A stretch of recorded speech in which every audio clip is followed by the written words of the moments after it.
அந்த நிகழ்வு உங்களுடைய மனசுல அவ்வளவுதான், நான் முடிஞ்சிட்டேன், நான் இவர் இல்லாத வாழ்க்கை நான் வாழ முடியுமா, இந்த பிசினஸ் இல்லாத வாழ்க்கை நான் வாழ்வேனா, இது இல்லாம நான் எப்படி வாழ முடியும், எனக்கு ஒரு பெரிய கேள்விக்குறியா இருக்குது, அவ்வளவுதான் எல்லாமே முடிஞ்சு போயிருச்சு அப்படி என்கிற ஒரு எண்ணம் உங்களுக்குள்ளே இருக்குமானால், இல்ல ஆண்டவர் என்ன சொல்றார் அப்படின்னா, நிகழ்வுகளை ஒரு தேவனுடைய பிள்ளை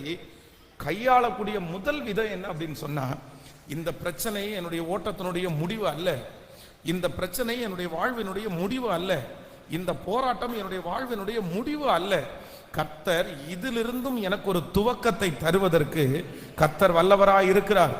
என்னை ஆரம்பிக்க பண்ணுவதற்கு ஆண்டவர் உதவி செய்கிறதற்கு வல்லவராய் இருக்கிறார்.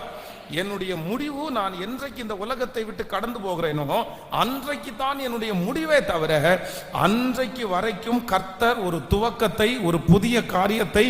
எனக்காக செய்வது அவருக்கு லேசான காரியம். வேதம் சொல்லுகிறது.